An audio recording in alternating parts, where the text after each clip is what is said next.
Welcome to the Portable Classroom, Vocabulary Builder, Unit 6. So we're going to talk about the verbs and how to use them, and then we're going to talk about all the other words. First, let's talk about how to use the first one, which is mislead. Again, mislead. The tenses of mislead are mislead, misled, and misled. Alright? If something is misleading, it means it makes you kind of like allows you to have the wrong impression about something. So misleading is the adjective of mislead. Let's talk about how to use mislead itself. Something misleads something else. Like our guide mislead us, which means we were on the wrong path, probably. So our guide being the subject, misled is the verb, and us is the object.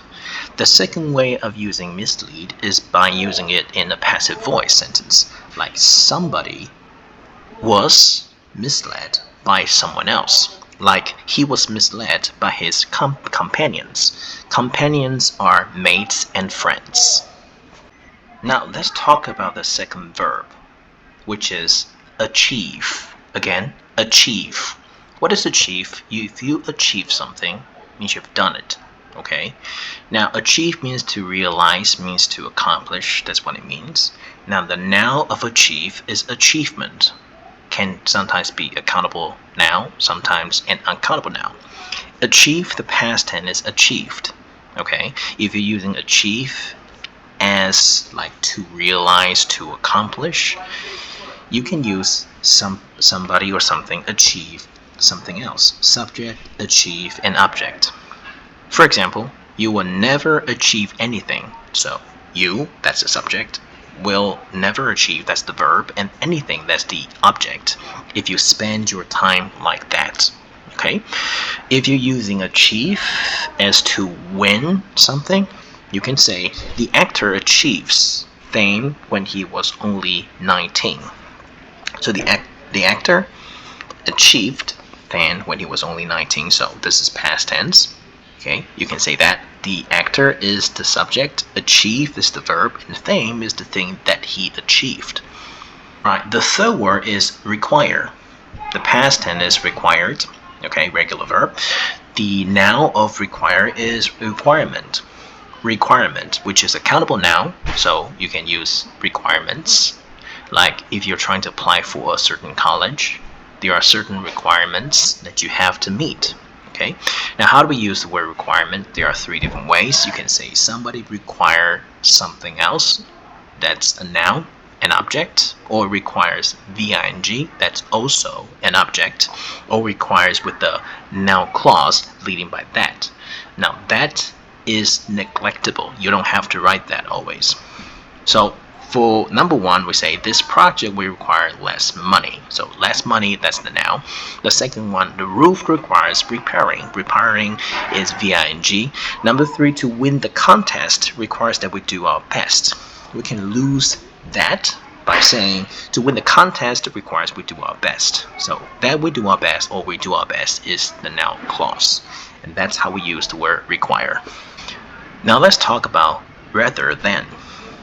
Rather than is not a verb, is acting as a conjunction or a preposition. When it's a preposition, we know that after then we have to use either a noun or VING. When it's a conjunction, we can be more flexible with it. Okay, so first let's talk about using rather than as a conjunction. Okay, like he likes to play in the garden rather than in his room. So you can see that rather than is putting together two adverbial phrases, like in the garden, that's an adverb, and then in his room, that's another adverb. So when rather than acting as a conjunction, you can join two things of the same kind. Adverb, adverb, noun, noun, VING, VING, just like and but. But when rather than acting as a proposition, we can only use noun or VING after then. Like I chose to do my homework on Saturday rather than waiting until Sunday morning. So as you can see that waiting until Sunday morning, this is like a phrase starts with VING. And that's how we use rather than. Now rather itself is an adverb. Like if you say something is rather cold, it means it's quite cold. It's rather difficult, it means it's pretty difficult. Okay, so rather in this way is very similar to quite or pretty. The next one I'm going to talk about is the word link. Link is a verb, a regular one, so the past tense is linked. There are two major ways as to how we use the word link. The first one is using it with the subject and the object, the old-fashioned way. So a love of good food links everyone in my family. As you can see, a love of good food, that's the subject, and then everyone is the object. So a love of good food links everyone in the family. This is the first way to use link. The second way is using link in a passive voice, like something, somebody, be linked to something else. Careful, is to something else, okay? For example, like smoking is linked to, which means has connection to, heart and lung diseases. Okay, so something is linked to something else. It's the cause of that. It has connection with that. Alright? Now, another word that is very similar to the word link is associate. We use associate with, like associate A with B. Okay? For example, like smoking is associated with heart and lung diseases. Alright? So that's another word. Associate, the past tense is associated. Alright? Now let's talk about exhibit. Careful, H is silent, so exhibit. Exhibit. To exhibit means to show, to display. Exhibit is a regular verb, so past tense is exhibited with ed at the end. So when it's to show, you can use it like this. Subject, exhibit, and object. The company is exhibiting signs of steady growth. So the company, being the subject, is exhibiting, is showing. So this is the verb. Signs of steady growth. That will be the object. Okay. The second way of using it, if you are using exhibit as to display, to show it to everybody, not in public, something like that, you can use it the same way. Subject, exhibit, and object. Like the artist is exhibiting her work in public. It's displaying, showing everybody her work in public. So the artist, the subject, is exhibiting, that's the verb, and then her work is the object. Okay? The next one is suspicious. Suspicious is an adjective. You use it like this: somebody is suspicious of something else over another person. So be suspicious of. Remember, the preposition is of. So like, I'm suspicious of the government's intentions. Intention means what the person really wants to do. Okay, really wants to achieve, really wants to do. That's the intention.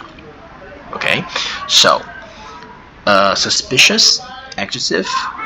Adverb would be suspiciously, and the noun would be suspicion. Okay, now suspicion can be countable or uncountable, depends on what you're trying to say. Like if you say I have my suspicions, you're saying that I have my doubts, like I have questions about this, then that's countable.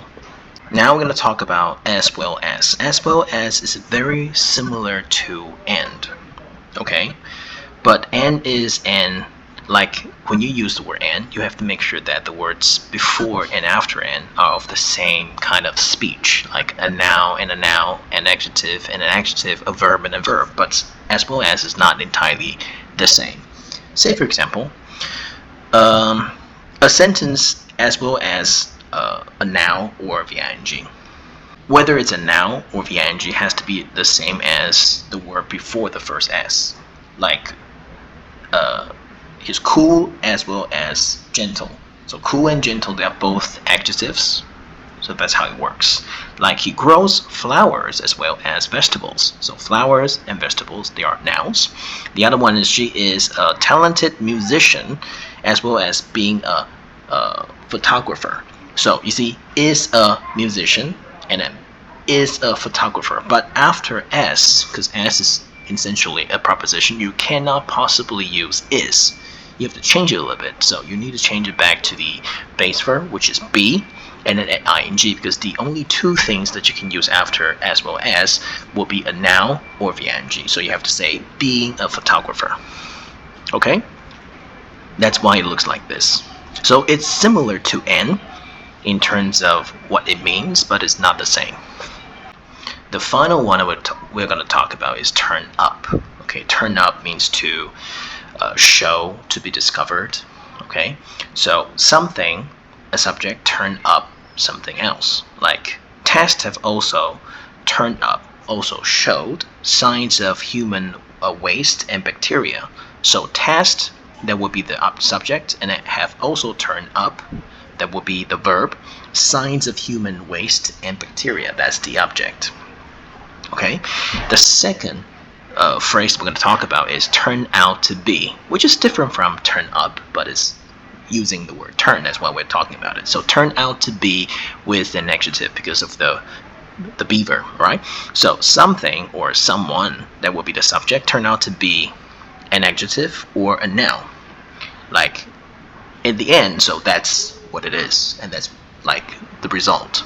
So she turned out to be a friend of my sister.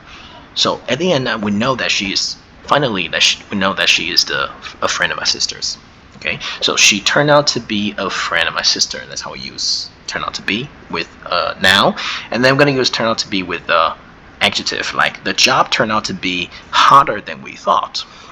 So it turned out to be harder than we thought. Okay, so then you see after then there will be a clause, a noun clause, right?